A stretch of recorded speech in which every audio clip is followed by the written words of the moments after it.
Donc, je suis voilà, ravie de vous accueillir dans ce webinaire dont la thématique est accompagner la gestion de crise. Voilà, je suis Juliette Picard, je suis directrice de projet, je suis formatrice et coach voilà, chez Accor Consulting. La semaine dernière, nous avions réellement abordé le sujet de la gestion des émotions, voilà, l'appréhension du choc finalement. Et puis, dans cette session 2, nous allons nous tourner vers le rôle des managers. Effectivement, on traverse une situation de crise, hein, évidemment existentielle même, hein, je pense.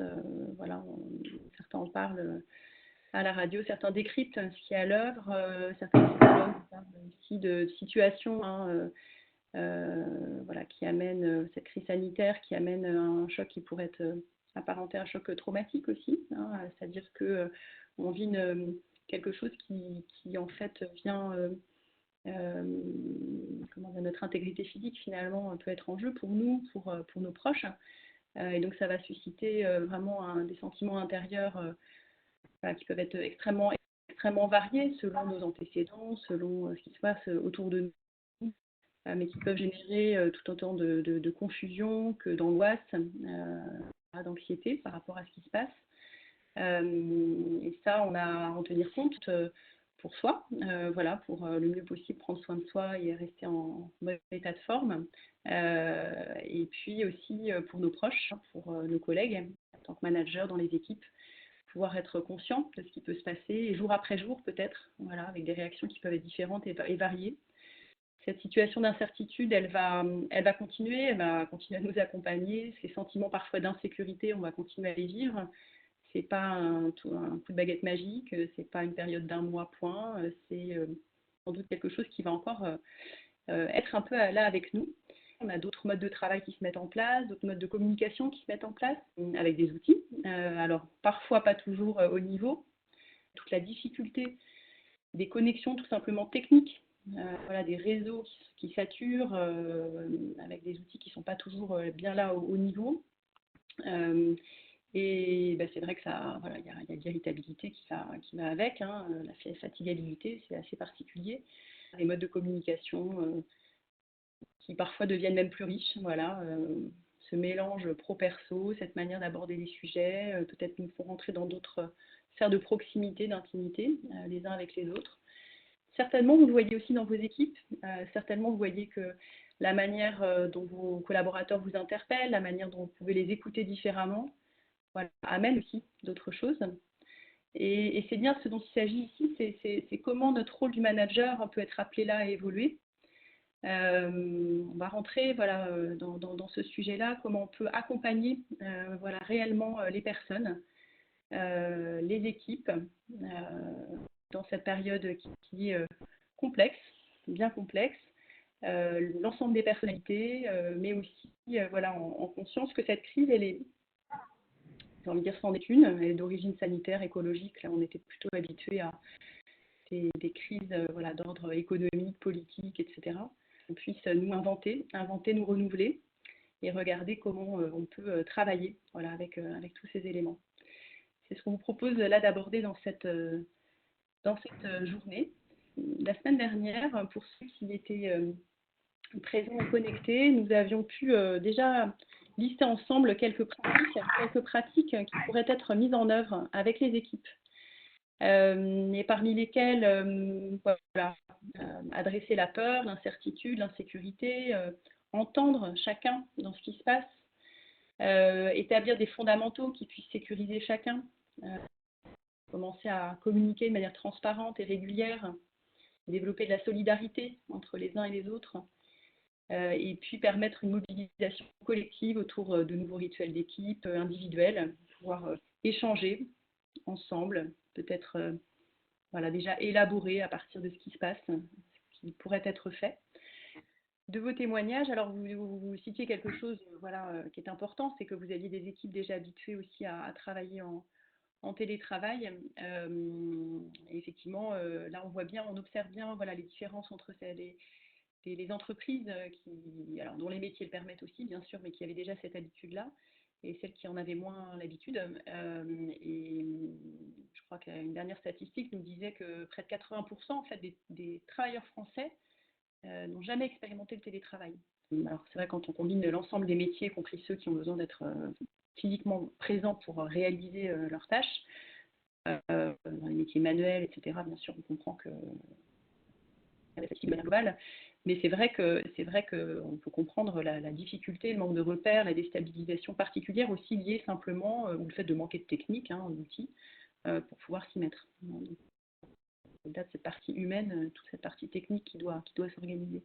On parle de choc, on parle d'éléments, de périodes difficiles en tout cas à traverser, et on sait aujourd'hui que ce qui va être important, c'est d'être résilient soi-même. Résilience, c'est notre capacité finalement à nous développer, à développer des nouvelles capacités, de nouvelles compétences pour nous adapter dans des périodes difficiles, dans de nouvelles conditions de vie. C'est bien la définition qui est donnée par Boris Cyrulnik. Et nous avons pour cela à être capable d'activer 5 leviers. Aujourd'hui, donc, nous allons aborder particulièrement ce deuxième levier qui est prendre acte de la situation et pouvoir se responsabiliser donc, au présent.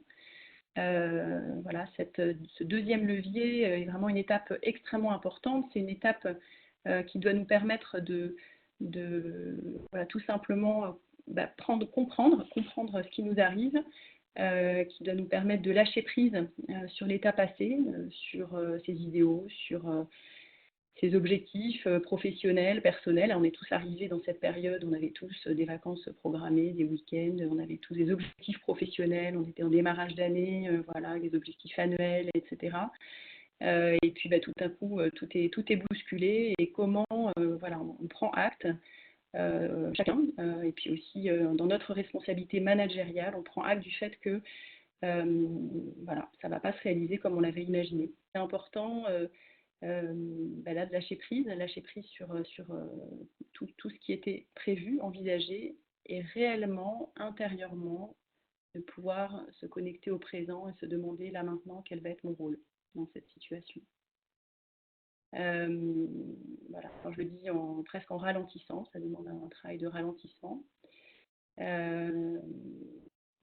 J'évoque tous ces leviers de la résilience de manière assez intellectuelle, mais on le sent bien dans nos tripes que c'est plutôt à l'intérieur de nous que ça se passe. On sent bien que ça ne se décrète pas, toute cette histoire, ça se traverse. Parfois on dort mal, parfois on dort mieux, parfois on voit clair, parfois on est confus. Et les allers-retours vont se faire en permanence, étape 1, 2, 3, 3, 2, 1. On va circuler dans cette incertitude, mais peut-être important de se regarder, de prendre conscience de ce qui est à l'œuvre pour soi, et puis bien sûr pour les équipes, pour pouvoir agir à juste niveau, pas précipiter, mais vraiment être dans un juste tempo pour chacun. Et pouvoir regarder le mode de fonctionnement de l'organisation comme un ensemble. C'est important, en tant que manager, se sentir concerné par le fait qu'on est en train, là aussi, nous, d'être acteurs de ce collectif élargi. On connaît, peut-être que certains connaissent, qui s'est intéressé à l'accompagnement des transformations dans les entreprises. 2/3 de l'accompagnement de ces transformations seraient liés aux relations, à la qualité des relations que les collaborateurs entretiennent avec leurs responsables hiérarchiques de proximité. Comme si le responsable hiérarchique de proximité était le premier repère de ce qui se passe, et la qualité de la relation, on va y revenir, de quoi elle est faite. La particularité de cette période, c'est qu'on est tous à distance. Comment réduire peut-être cette distance physique, en tout cas pas en faire une distance psychologique, et notamment pour tous ceux qui ont à apprendre à travailler autrement avec ces nouvelles modalités. Donc on va là maintenant s'intéresser à ces nouveaux modes collaboratifs et la capacité des managers à tisser des relations sans doute plus transversales, sans doute plus proches, paradoxalement, pour réellement être présents au quotidien avec leurs équipes. Passer d'un management qui était peut-être encore mécanique ou opérationnel dans certains endroits, à un réel management entier, complet, c'est-à-dire de la complexité et de la qualité relationnelle. dans les éléments du coping, en fait, hein, le coping qui est voilà, une des étapes, une des briques de la résilience, comment faire face, donc Boris Cyrulnik nous dit voilà, quatre éléments importants pour que chacun puisse effectivement s'engager, puisse faire face à la situation, puisse prendre acte de ce qui se passe. Il y a bien sûr la notion de la confiance. Elle est très importante parce que ici, le sujet, c'est la confiance ressentie des collaborateurs. Vous pouvez, vous, avoir l'impression d'être transparent, authentique, fiable, de chercher voilà, le mieux possible à expliquer. Ce qui va se jouer, c'est comment les collaborateurs eux-mêmes, à l'intérieur, vont eux-mêmes recevoir, percevoir en fait ce degré de confiance. Et c'est vrai que dans les moments d'annonce, les moments d'annonce dans les temps très courts, voilà, qui, quoi, comment, le chômage, qui, quoi, comment, se met sur telle mission, telles activités, etc. Il peut y avoir quelque chose pas loin, voilà, parce que les émotions sont vives parfois, parce qu'il y a des jeux d'interprétation, parce que chacun réagit à sa manière, des sensations de trahison, des sensations de ne pas s'y retrouver, d'injustice. Elles ne sont pas toujours dites dans la chanson, mais voilà, c'est ce qui peut être à l'œuvre et on doit y être très, très attentif en tant que manager. Vous insistez depuis tout à l'heure sur la qualité de communication, la fréquence. C'est comment on va pouvoir, nous, managers, être réellement attentifs à tous les signaux faibles, quand bien même on n'a pas les personnes en face, quand bien même on ne voit pas leur visage complètement le matin, là, comme ça, au café. Mais voilà, par tous ces échanges, la manière qu'elles ont de s'exprimer, la manière qu'elles ont peut-être de réagir, etc. On ne sait pas combien de temps ça va durer, on ne sait pas très bien quelles vont être les conditions de la reprise. Voilà, chacun dans les équipes peut être amené à se redemander finalement comment je me sens dans mon job, où j'en suis. Voilà. L'enjeu de cette confiance à installer, elle est vraiment, vraiment importante. Le lien social, bien sûr, le lien social, la fréquence des échanges, y compris avec ceux qui sont au chômage, j'y reviendrai tout à l'heure. Voilà, quand les collaborateurs ils sont seuls chez eux, réellement au sens propre du terme, le sentiment d'isolement, voire d'abandon, voilà, peut être fort aussi. Et donc, comment on peut garder un lien, comment on peut garder une présence, une disponibilité, quand bien même techniquement parlant, il y a du chômage, quand bien même techniquement parlant, il y a un arrêt d'activité, et peut-être ce sentiment d'inutilité. Donc ça, voilà, j'entends que vous êtes extrêmement attentifs sur ces sujets-là et je pense que nous devons rester inventifs pour garder le lien social, y compris avec ceux qui s'arrêtent. La bienveillance, évidemment, on est en période de pandémie et prendre soin des autres, voilà, je pense que c'est complètement... ça fait partie de la période et nous avons voilà, bien sûr aussi là un rôle social. Et un rôle social, y compris envers les équipes, voilà, entendre qu'ils peuvent ne pas être disponibles, même pris par... on a un vrai mix, la pro-perso en permanence, donc comment est-ce qu'on peut intégrer cette partie dans notre manière de manager. Et puis l'empowerment, qui est voilà, la manière dont nous allons pouvoir finalement nous emparer de ces sujets progressivement, développer un état positif, y croire soi-même, voilà, dans notre capacité à relever le défi et puis pouvoir embarquer les équipes pour innover ensemble.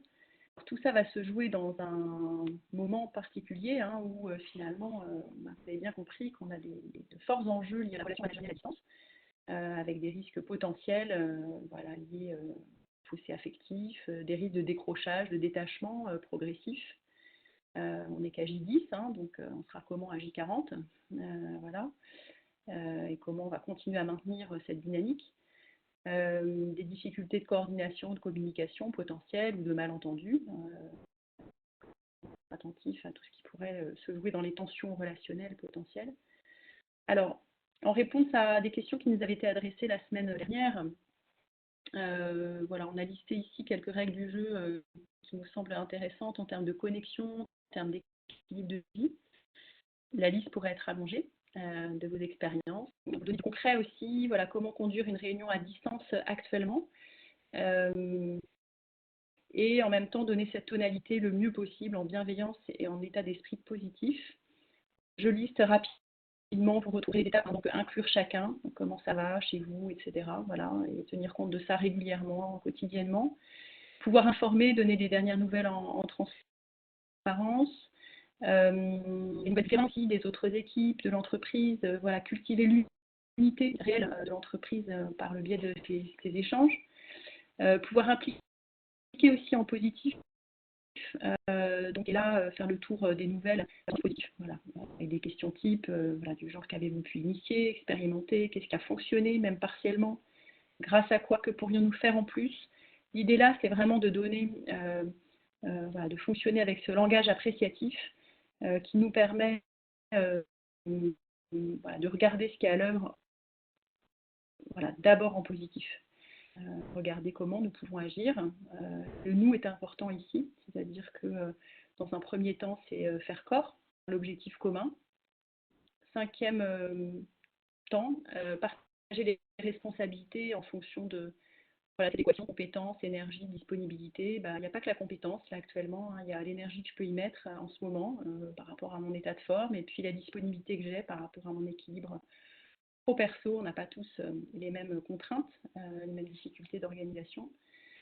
Et puis conclure bien sûr en restant connecté au présent. Voilà, comment souhaitons-nous traverser cette période ensemble et globalement, voilà, qu'est-ce qu'on a envie là de faire à partir de tous nos échanges. Une proposition de conduite de réunion à distance actuellement. J'ai eu plaisir à être ensemble autrement, regarder, développer cette capacité qu'on a à mettre ce filtre, hein, voilà, et en même temps pas toucher le trait parce qu'on a besoin de savoir où en sont les uns les autres. Ouais. Effectivement. Dernier rapport voilà, potentiel qu'on pourrait avoir ensemble, donc comment garder le lien social avec l'ensemble des collaborateurs, y compris ceux qui sont en train de passer en chômage. Alors on se sert ici des états internes de la programmation neurolinguistique, donc tête, cœur, corps. On a besoin de prendre soin de nous là, dans cette période de confinement sur les 3 axes. Et on peut animer l'équipe avec ça, voilà. Et peut-être, tout en respectant le rythme des uns et des autres, voilà, inclure aussi ceux qui n'auront pas d'activité en tant que telle. Donc au niveau des pensées, de la tête, hein, voilà, pouvoir partager des lectures professionnelles, personnelles, pouvoir bénéficier de cette période pour des formations en ligne. Pourquoi pas, ça peut être aussi voilà, en dynamique d'équipe, pouvoir brainstormer sur l'évolution des pratiques qui sont liées à la crise. Et puis, voilà, dans nos émotions, nos ressentis, effectivement, toutes les petites attentions qui vont bien, les moments de convivialité, comment créer des moments de convivialité, des espaces de détente virtuelle. Alors, il y a tous les groupes WhatsApp qui se montent, etc. Voir comment, voilà, comment l'animer, l'humour, bien sûr, voilà, ajuster aux situations peut faire du bien. Et puis, voilà, dans l'action, bien sûr, aussi tout ce qui va nous mettre en action, du sport, comment, voilà, j'échangeais une dernière image qui nous paraît parlante en tant que telle. L'évolution ne connaît pas la marche arrière. Voilà, on peut dire que l'être humain a toujours su s'adapter au travers des conditions de vie, voilà, les unes et les autres, plus ou moins faciles ou difficiles, en tout cas avec des défis à relever. On est dans un moment clé. Voilà, on peut observer, regarder ce qui se passe, regarder comment on peut inventer là aussi. On a la chance d'avoir des nouvelles technologies avec nous, on a la chance d'avoir toute notre capacité aussi de créativité, si tant est qu'on puisse réellement voilà, simplement s'écouter, travailler ensemble, se connecter et puis voilà, vivre déjà au présent ce qu'il y a à vivre au présent et puis on va avancer ensemble dans cette incertitude, en tout cas incertitude qui va se découvrir progressivement et dont on pourra parler, j'espère, bientôt en comprenant ce qui est à l'œuvre finalement. Voilà, on va regarder ça ensemble progressivement.